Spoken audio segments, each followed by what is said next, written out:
윤석열 대통령의 기자회견을 하루 앞두고 국민의힘은 국민과 대통령이 가까워지는 계기가 됐으면 좋겠다면서 기대감을 드러냈습니다. 반면 민주당은 윤 대통령이 전 국민 25만 원 지원금 지급과 최상병 특검법 전면 수용을 약속해야 한다고 압박했습니다. 취재기자 연결합니다. 김다연 기자. 네, 국회입니다. 네, 내일 윤 대통령의 취임 2주년 기자회견이 있을 예정인데요. 오늘 나온 여야 정치권 반응 정리해 주시죠. 여당인 국민의힘은 이번 기자회견을 소통 정부로 회복하는 출발점으로 평가했습니다. 국민과 대통령이 가까워지는 계기가 됐으면 좋겠다는 기대감도 나왔습니다. 국민의 마음을 이제 보듬고 또 우리가 그간에 해왔던 방향과 앞으로 할 방향에 대해서 솔직 담백하게 말씀해 주시면은 이제 국가가 그 말씀을 중심으로 대통령이 직접 말씀하시는 거니까요. 여러 가지 설이나 여러 가지 논쟁이 이제 다 모든 것이 잠재워지겠죠. 아무래도 내일 기자회견에서 자유질의응답 시간이 예고된 만큼 최상병 특검법이나 김건희 여사 관련 의혹 등 현안이 언급될 거란 전망도 나오는데요. 특히 관심은 대통령실이 거부권 행사를 시사한 최상병 특검법입니다. 민주당은 윤 대통령에게 최상병 특검법의 전면 수용과 함께 전 국민 25만 원 민생 회복 지원금 등 두 가지를 공개적으로 요구했습니다. 또 여당 일각에서 제기된 공수처 수사기한을 우선 정하고 특검을 생각해보자는 조건부 수용은 위기 모면을 위한 꼼수라고도 지적했습니다. 이번 총선에서 국민들께서는 민생을 살려라, 국정기조를 전환하라고 명하셨습니다. 우리 대한민국 국민들이 납득할 수 있는 국정기조의 변화, 그리고 민생 중심의 국정으로 희망을 만들어 주시기를 간곡히 당부드립니다. 네, 이런 가운데 지난달 윤 대통령과 이재명 대표와의 양자회담 배경에 비공식 라인이 있었다는 주장을 두고서 논란이 확산하고 있죠. 네, 지난달 29일 윤 대통령과 더불어민주당 이재명 대표의 첫 양자회담이 진행됐죠. 이 회담 성사 배경에 비공식 라인의 물밑 조율이 있었다는 게 의혹의 핵심입니다. 윤 대통령과 친분이 있는 거로 알려진 함성득 경기대 정치전문대학원장과 지난 총선 민주당 공천관리위원장을 맡았던 임혁백 교수의 언론 인터뷰가 논란의 시작이었습니다. 이들이 양자회담의 가교 역할을 했다고 스스로 밝힌 겁니다. 두 사람은 윤 대통령이 이 대표에게 국무총리 후보 추천권을 주겠다와 같은 제안을 했다고도 주장했는데 논란이 커지자 대통령실은 별도 라인은 없었다고 즉각 진화에 나섰습니다. 여야도 격앙된 반응을 내놓고 있습니다. 이 대표 측 핵심 관계자는 YTN과의 통화에서 총선 압승 이후 메신저 역할을 했다고 주장하는 사람들이 우후죽순 나오고 있다며 한마디로 오지랖이라고 비판했습니다. 민주당 박성준 원내수석 부대표도 SBS 라디오 인터뷰에서 당에서는 천준호 비서실장이 공식적 라인을 맡았다며 비공식 라인이 없었다고 답했습니다.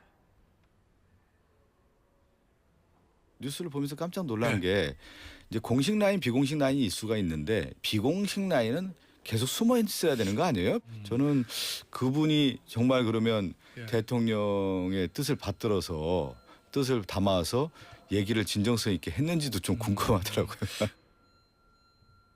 국민의힘 핵심 관계자도 YTN과의 통화에서 상식적으로 판단할 일이라며 무슨 의도로 그런 생각을 하고 인터뷰했는지 이해가 안 간다고 밝혔습니다.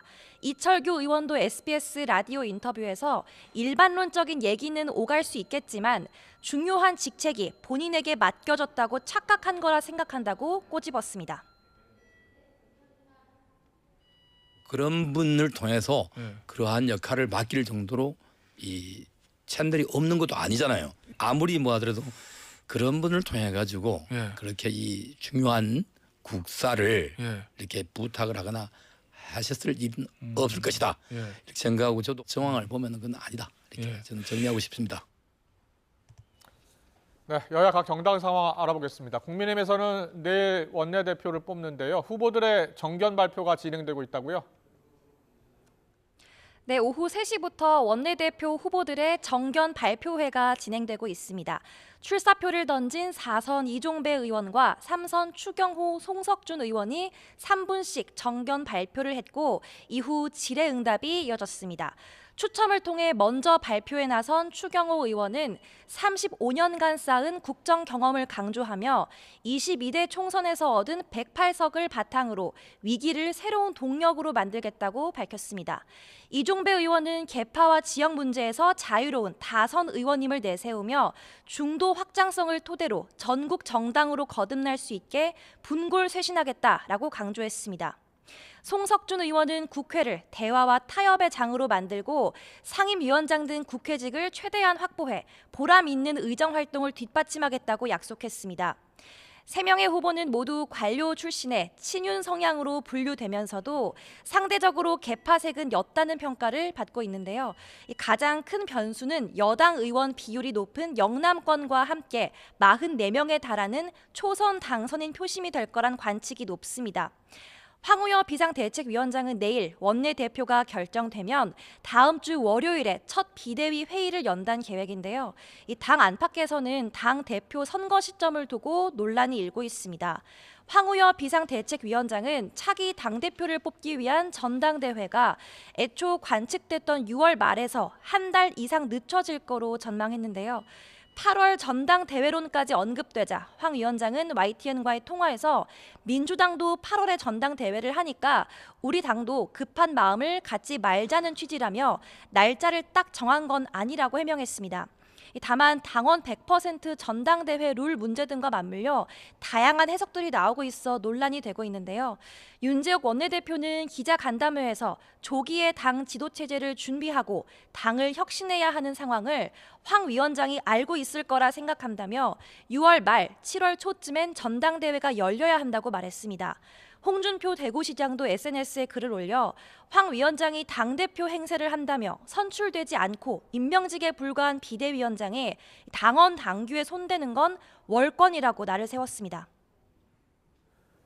네, 민주당 상황도 알아보겠습니다. 22대 총선에서 민주당이 압승을 했고 일당이 됐기 때문에 국회의장이 민주당에서 나오는데요. 오늘 국회의장 후보 등록이 마감됐죠.